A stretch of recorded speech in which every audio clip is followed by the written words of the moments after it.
আব্দুল্লাহ ইবনে মুবারক রাহমাতুল্লাহ আলাইহি, ইমাম বুখারী রাহমাতুল্লাহ আলাইহির উস্তাদ, তিনি তার কিতাবের মধ্যে লিখেছেন, রে বন্ধু, তওবা আপনাকে কেমন ভাবে করতে হবে, তওবা চাইলেই করতে পারবেন না। কারণ দুনিয়ার জমিনে আপনি চুলার পাশে দাঁড়াইয়া বেশিক্ষণ থাকতে পারেন নাই। দুনিয়ার জমিনে আপনি যদি মাগফিরাত নিতে না পারেন, আমার আল্লাহ আপনার জন্য রাস্তা রেখেছেন আখিরাতের ময়দানে। অর্থাৎ আখিরাতের ময়দানে আপনাকে জ্বালানোর পরই, আপনার গুনাহ পরিমাণ আপনাকে জাহান্নামের আযাব দেওয়ার পরই, আপনার গুনাহ যখন মাফ হয়ে যাবে রে, এরপরে আপনাকে আল্লাহ তাআলা জান্নাত দিয়া ধন্য করবি। কিন্তু ওই সময়টা বহু দূর, কারণ এর আগেই অনন্তকাল আপনি জাহান্নামের আগুনে জ্বলবেন। আব্দুল্লাহ ইবনে মুবারক রাহমাতুল্লাহ আলাইহি কনকনে শীতের মধ্যে সামনের দিকে এগিয়ে যায়।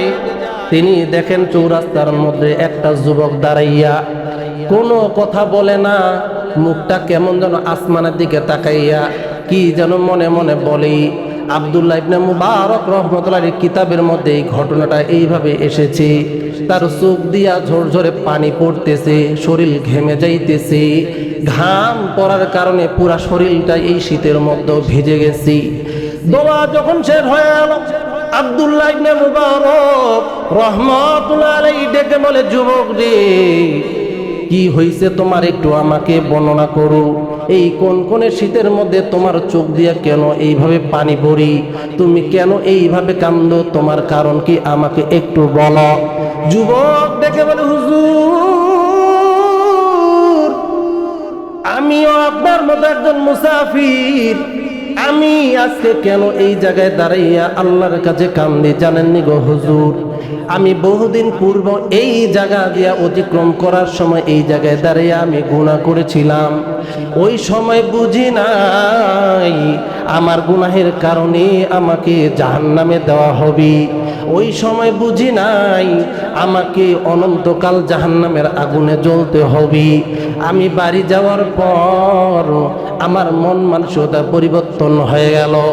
আমি অপেক্ষায় ছিলাম কবে আমি ওই স্টেশনে যাব, ওই জায়গায় গিয়া আমি তওবা করব হুজুর। আজকে বহু বছর পরে আমি এই জায়গায় যখন আবার উপস্থিত হয়েছি, আমার ওই গুনার কথা মনে পড়েছে। এখন আমি মনে মনে বলি, আল্লাহ, ওই দিন যে এই জায়গায় দাঁড়ায় দাঁড়ায় গুনাহ করেছিলাম, দুনিয়ার কেউ দেখে নাই, কিন্তু দেখেছেন আপনি আল্লাহ। দুনিয়ার কেউ জানে না আমি একজন জেনাকার, দুনিয়ার কেউ জানে না আমি একজন সুদখোর, দুনিয়ার কেউ জানে না আমি একজন ঘুষখোর, দুনিয়ার কেউ জানে না আমি একজন দুশ্চরিত্র মানুষ, দুনিয়ার কেউ জানে না আমি অন্ধকারে মহিলাদের অঙ্গ প্রত্যঙ্গ দেখার জন্য প্রত্যেকটা জানালা খুলনেওয়ালা বাড়ির দিকে তাকাইয়া তাকাইয়া বেগানা মহিলার দৃশ্য দেখি। দুনিয়ার কেউ দেখে নাই, দেখেছেন আপনি আল্লাহ। আজকে যখন আমি আবারও এই জায়গায় এসেছি গো আল্লাহ, আমি আর দেরি করব না, কারণ জাহান্নামের আগুন আমি সহ্য করতে পারবো না। দুনিয়ার জমিনে আমার সাজা হয় নাই, কিন্তু ওই কঠিন কিয়ামতের ময়দানে আরশে আজিমে আপনি যখন সবাইকে একত্রিত করবেন, মানুষগুলো ইয়া নাফসি বলবে, কেউ কারো দিকে তাকানোর সময় পাবে না।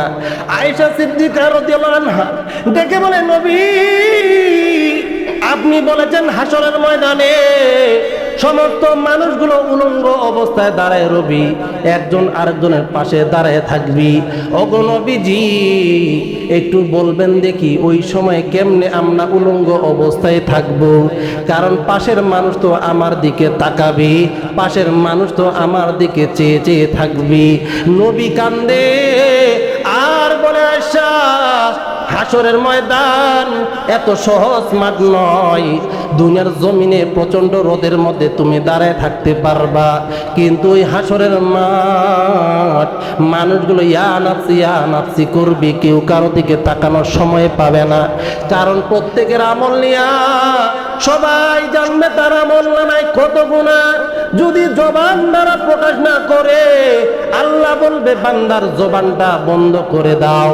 এইবার তার হাত সাক্ষী দিবে এই হাত দ্বারা সে বেগানা মহিলাকে স্পর্শ করেছে। তার পা জবান খুলে যাবে, পা ডেকে বলবে, আয় আল্লাহ, আমার এই শরীরওয়ালা মানুষটা ওই জায়গায় হাইটা হাইটা জেনা করতে গেছি, আমার এই শরীরটা হাইটা হাইটা অমুক অমুক গুনাহ করতে গেছি। ও আয়েশা, তুমি যেই ভয় পাও হাসরের ময়দানে মনে হয় উলঙ্গ মানুষগুলো উলঙ্গ ব্যক্তির দিকে তাকাবি, কিন্তু ওই দিন এমন একটা পরিবেশ কেউ কারো দিকে তাকানোর সময়ও পাবে না। আব্দুল্লাহ ইবনে মুবারক রাহমাতুল্লাহ আলাইহি ডাক দিয়ে বলে, যুবক, এরপরে কি হয়েছে বলো?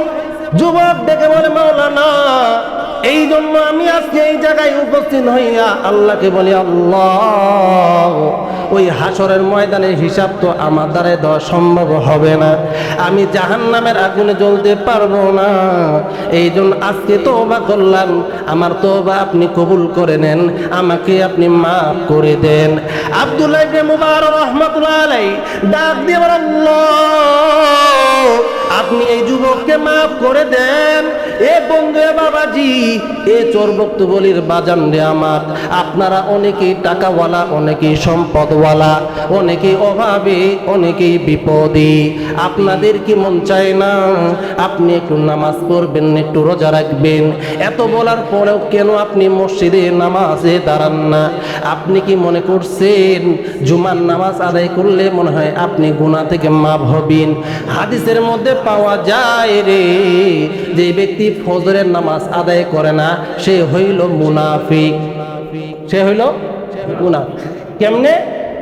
নবীজি সাল্লাল্লাহু আলাইহি ওয়াসাল্লামের জামানায় মুনাফিককে যদি কেউ চিনতে চাইতো, তার আলামত হলো ফজরের টাইমে তাকায় তাকায় দেখতো। যেই লোকটা ফজরের জামাতে আসতো না, নবীজি বলতাম না যে এই লোকটা মুনাফিক, এই লোকটাই মুনাফিক। কারণ কি? মুনাফিকরা ফজরের নামাজে জামাতে শরীক হয় না। মুনাফিকদের যে বড় লিডার, সেও মুনাফিক, এটা সেও জানে, সবাই জানে, কিন্তু কেউ যেন তার প্রকাশ্যে মুনাফিক শব্দ ব্যবহার না করে, কেউ যেন ডাইরেক্ট বলে তুই তো মুনাফিক, এই শব্দ যেন না বলে। এই জন্য এই লোকটাও ফজরের টাইমে প্রথম কাতারে এসে নামাজ পড়তো, 5 ওয়াক্ত নামাজে প্রথমে কাতারে দাঁড়াইয়া দাঁড়ায় নামাজ পড়তো। কারণ কি? যেন প্রকাশ্যে আমাকে কেউ মুনাফিক না বলে। মুনাফিক আমি ঠিকই, কিন্তু যেন পিছনে বলে, আমার সামনে যেন না বলে।